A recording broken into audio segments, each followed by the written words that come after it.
Bismillahirrahmanirrahim. Assalamualaikum warahmatullahi wabarakatuh. Innal hamdalillah nahmaduhu wa nasta'inuhu wa nastaghfiruh wa na'udzu billahi min sururi anfusina wa min sayyiati a'malina. May yahdihillahu fala mudhillalah wa may yudlilhu fala hadiyalah. Asyhadu alla ilaha illallah wa asyhadu anna Muhammadan abduhu wa rasuluh. La nabiyya ba'dah.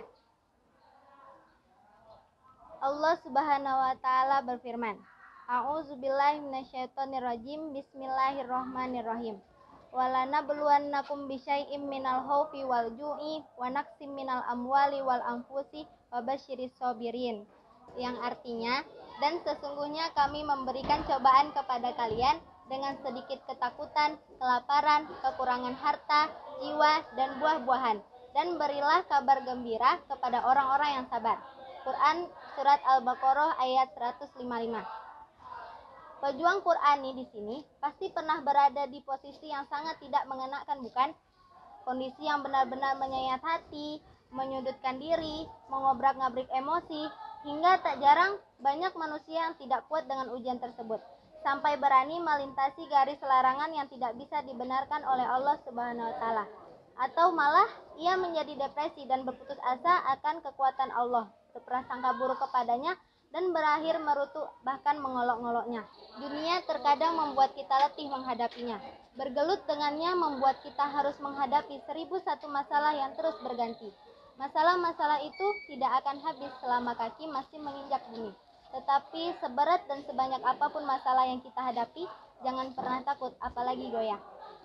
Seberat dan sebanyak apapun masalah, tidak ada apa-apanya jika dibandingkan dengan kekuasaan dan keagungan Allah Subhanahu wa taala. Dalam hidup itu bisa jadi kita tidak memiliki apapun, tetapi jangan lupa kita masih punya Allah Subhanahu wa taala. Boleh saja orang-orang di samping kita tidak pernah ada yang peduli kepada kita. Saat kita jatuh tiada yang menjulur tangannya, saat kita roboh tiada yang menopang kita. Jangan takut, karena Allah tidak pernah lupa pada kita. Allah Subhanahu wa taala berfirman, A'udzubillahi minasyaitonirrajim. Bismillahirrahmanirrahim.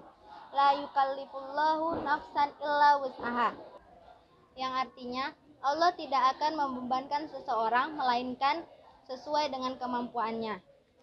Quran Surat Al-Baqarah ayat 286. Sudah jelas bukan? Cobaan dan musibah yang diberikan oleh Allah Subhanahu wa taala kepada kita, tentu saja Allah yakin bahwa kita dapat menyelesaikannya.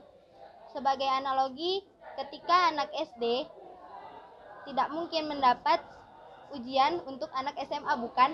Ujian bagi masing-masing manusia berbeda, disesuaikan dengan kemampuannya. Jadi, ketika kita tertimpa musibah, hal yang harus kita yakini adalah Allah mempercayakan masalah ini kepada kita, dan berharap agar selalu diberi kekuatan oleh Allah Subhanahu wa taala. Terakhir adalah syukur. Karena dengan bersyukur atas nikmat apa saja yang masih tersisa, Allah pun akan menambah nikmat tersebut. Dengan ditambahnya nikmat tersebut, tentu saja kita akan terus memiliki kekuatan untuk menghadapinya. Nah, jika semua sudah dilakukan, hal terakhir yang menjadi wajib adalah tawakal. Menyerahkan semuanya kepada Allah Subhanahu wa taala. Karena dialah yang memberikan cobaan, maka dia pula lah yang akan mengakhirinya. Allah Subhanahu wa taala berfirman, yang artinya, barang siapa yang menyerahkan dirinya kepada Allah dan senantiasa berbuat baik, niscaya ia berpegang pada tali yang sangat kokoh. Jadi jangan putus asa, tetap semangat, karena semuanya pasti akan berlalu dan terus berputar hingga hari yang dijanjikan tiba. Jadi, untuk apa merutuki nasib buruk? Lebih baik bersyukur dan menikmati hidup yang telah diberikan oleh Allah untuk kita semua. Ingat, Allah Subhanahu wa taala berkata, "Fadhkuruni adzkurkum." Ingat aku, maka aku akan ingat kalian.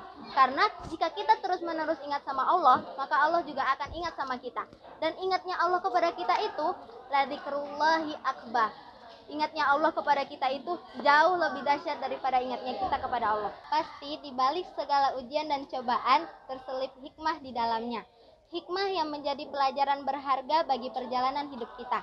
Hikmah yang bisa merubah sikap buruk di masa lalu sehingga bisa menjadikannya lebih baik di masa depan. Hikmah yang menjadi bekal kita untuk meneruskan perjalanan di dunia. Karena sejatinya hidup ini adalah sebuah perjalanan yang harus dinikmati dan dilalui dengan baik. mengumpulkan bekal yang cukup untuk amunisi di pemberhentian utama di akhirat nanti. Jika kita sudah ditakdirkan mampu menyelesaikan setiap masalah yang datang, lalu bagaimana kita menyikapi masalah tersebut? Tentu saja, kita harus memiliki senjata ampuh untuk mengatasinya, bukan? Di antara senjata yang bisa kita gunakan adalah sabar, ikhlas, ikhtiar, dan syukur.